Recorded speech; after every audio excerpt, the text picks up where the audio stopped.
A new patch is about to hit the PTU and then the live servers in the upcoming weeks, but are you really ready for this deployment? Well, we'll find it out in today's video.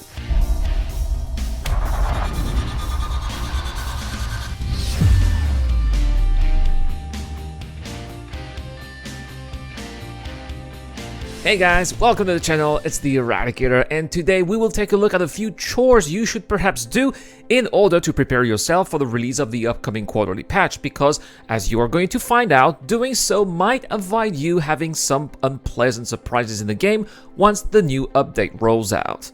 Alright, the first thing you should check is whether or not your ships are equipped with more advanced, expensive equipment like better laser cannons or mining gear, or perhaps a faster quantanium drive that can be found in the far reaches of the Stanton system, because unfortunately it is still possible you might lose these items with a new major update.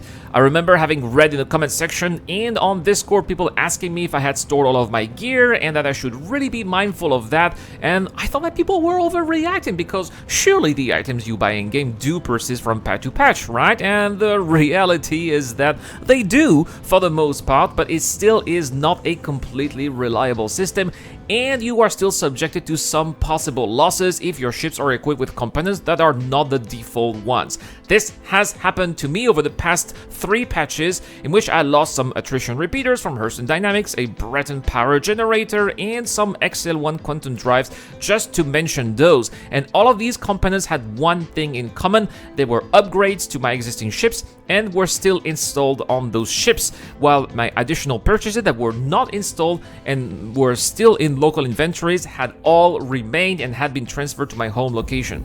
So I think that now you get the point. Homework number 1 before your last station of a particular patch: do unequip your expensive upgrades and make sure to do that so that then you'll get to enjoy them once the new update is downloaded and installed. This will make you save a lot of money and time. Next, the next thing that I would suggest you would be looting all of the outposts that you can find, especially if you're a player with few assets and you do not have a lot of money. To do that, look out for boxes in the various compounds of the outposts and place these objects that you find in your local inventory. You don't need to place them in your ships and then transfer them to a local station or landing zone. And the reason is the following: when a new patch comes, all of your items, for example, the items that will be saved in a database will be transferred to your home location. That means that if you look at if you have a ton of healing guns or helmets or clothes or other pieces of armor at every single outpost possible that you've left in the local inventory, those should be transferred to your home location, since, well, according to the game, right, they belong to you. That means that you will be able to sell all of these items to local armor or clothing shops without having to go through all of the hassle of transferring all of your items one by one.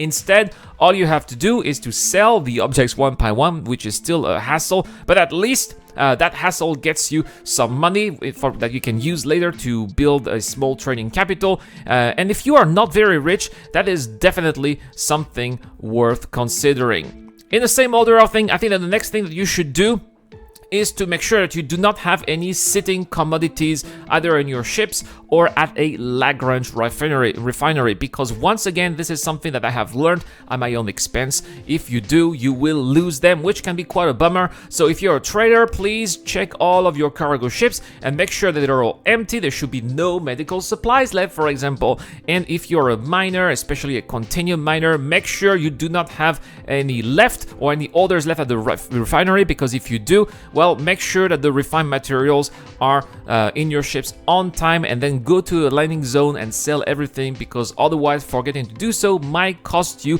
hundreds of thousands of alpha UEC at least, and also a lot of hours of your hard labor. Alright, the last thing that I think you should be paying attention to is your reputation, or at least the reputation you will need to be fully able to enjoy the content that will come with the next patch. Take 3.17.2 for example. With this patch, a new series of delivery missions is about to come, but to be able to gain access to those, you will have to gain access to a certain reputation level with Redwin, Hurston Locals Delivery Company, as it will be the one that will be taking part of some shady business that will open up with the update. Since reputation now transfers from patch to patch, it means that players in very good terms with Red Wings will have access to the new missions once the new patch gets live, while other players will have to grind their way up until they too can enjoy all the fun that will come with the new content. So, if you too don't want to wait and want to try these new missions that will also take you to some of the new direct outposts that will populate Star Citizen of 3.17.2, perhaps you should head over to Hurston now and take a few of the local delivery missions in order to get ready for the next patch release. And so there we have it, some of the homework that I would advise you to do before you're done with the current patch or before the next update drops. But let me know in the comment section down below, do you have any other pre-update routine to prepare for your next patch? Share your experience with the community, and if you subscribe to the channel, you'll be in for a chance to win a Hull A donated by Dr. Foreman. A big thanks to my Patreon and YouTube John members. You guys have been the driving force behind the creation of all of this content, and I will never be able to thank you enough for the support all over these years. As always, if you think I deserve it, please also give this video a like, as it really helps with the YouTube algorithm. I wish you guys a wonderful day. Thank you so much for watching. Thank you so much to Dr. Frobin, the DJ Dunn, Captain Snake, Eric Ohm, and Geek Citizen. It's the Eradicator. I will see you guys later.